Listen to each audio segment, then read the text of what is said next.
నమస్కారం అందరికీ. శ్రావణ మాసం అంటేనే సాక్షాత్తు ఆ మహాలక్ష్మీదేవి భూలోకానికి వచ్చే పవిత్రమైన సమయం. ఈ నెలలో మనం చేసే చిన్న పూజ అయినా పరిహారమైన 100 రెట్ల ఎక్కువ ఫలితాన్ని అయితే ఇస్తూ ఉంటుంది. అయితే ఈరోజు వీడియోలో మనం ఒక అద్భుతమైన అతి పురాతనమైన పరిహారం గురించి తెలుసుకోబోతున్నాం. ఒక తెల్లటి కాగితంపై ఈ ఒక్క నెంబర్ రాసి నేను చెప్పబోయే స్థలంలో పెడితే చాలు, మీ ఇంట్లో ఉన్న దరిద్రం అప్పుల బాధలు తొలగిపోయి మీరు కోరుకున్న కోరికలు వెంటనే నెరవేరుతాయి.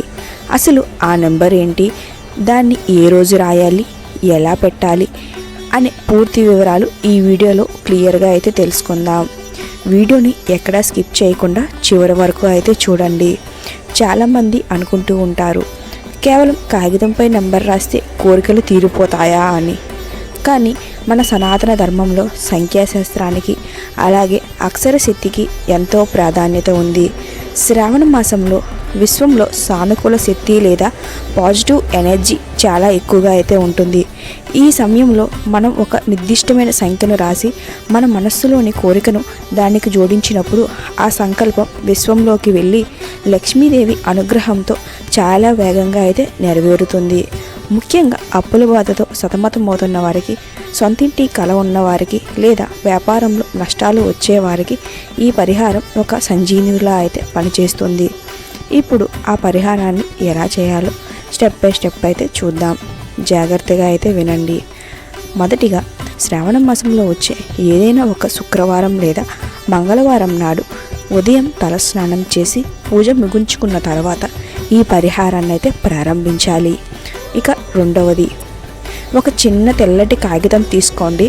దానిపై ఎక్కడ డాట్లు కానీ లైన్లు కానీ ఉండకూడదు, పూర్తిగా తెల్లగా అయితే ఉండాలి. ఇక మూడవ స్టెప్, ఒక ఎరుపు రంగు పెన్ను లేదా వీలైతే గంధంతో ఆ కాగితంపై 520 520 మరియు దాని కిందే 741 741 అని రాయండి. సంఖ్యాశాస్త్రం ప్రకారం 520 అనేది తక్షణ ధనలాభాన్ని చేకూర్చే నెంబర్. అలాగే 741 అనేది ఎలాంటి సమస్యలకైనా తక్షణ పరిష్కారాన్ని ఇచ్చే నెంబర్. డివోషనల్ టచ్ కోసం దీనిపైన శ్రీ లక్ష్మీ ప్రసన్న అని కూడా రాయవచ్చు. ఇక నాలుగవది, ఈ నెంబర్ల కింద మీ మనసులో ఉన్న ఒకే ఒక్క బలమైన కోరికను రాసుకోవాలి. ఉదాహరణకు, నా అప్పులన్నీ తీరిపోవాలి లేదా నాకు మంచి ఉద్యోగం రావాలని స్పష్టంగా అయితే రాయండి. ఇక ఐదవ స్టెప్, ఇప్పుడు ఆ కాగితం 4 మూలల కొద్దిగా కుంకుమ పసుపు పెట్టుకోండి. అందులో ఒక 2 అక్షరాలు వేసి అక్షింతలు వేసి ఆ కాగితాన్ని మడత పెట్టుకోవాలి. ఇలా సిద్ధం చేసుకున్న కాగితాన్ని మీ చేతిలో పట్టుకొని లక్ష్మీదేవి ముందు కూర్చొని 1 నిమిషం కళ్ళు మూసుకొని ప్రార్థించండి. ఆ తర్వాత ఆ కాగితాన్ని మీ పూజా మందిరంలో లక్ష్మీదేవి ఫోటో లేదా విగ్రహం వెనుక భాగంలో ఎవరికీ కనిపించకుండా దాచండి.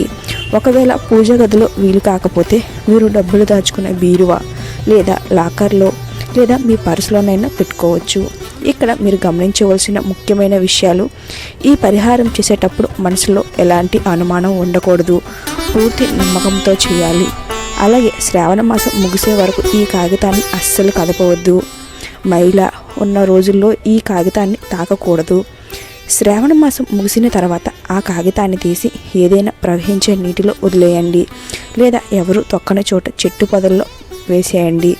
లక్ష్మీదేవి అనుగ్రహంతో మీ కోరికలన్నీ నెరవేరుతాయి. ఈ చిన్న పరిహారాన్ని మీరు కూడా పాటించి చూడండి, ఒక అద్భుతమైన మార్పును గమనిస్తారు. ఈ వీడియో మీకు నచ్చితే వెంటనే లైక్ చేయండి. మీ ఫ్రెండ్స్ అండ్ ఫ్యామిలీకి ఈ నెంబర్ కోసం షేర్ చేయండి. మరిన్ని ఇలాంటి ఇప్పుడే మన ఛానల్ను సబ్స్క్రైబ్ చేసుకోండి. కామెంట్ బాక్స్లో ఓ మహాలక్ష్మి నమ అని రాయడం మర్చిపోకండి. ధన్యవాదాలు. మీ యొక్క కోరిక నెరవేరాలని మనస్ఫూర్తిగా కోరుకుంటున్నాము.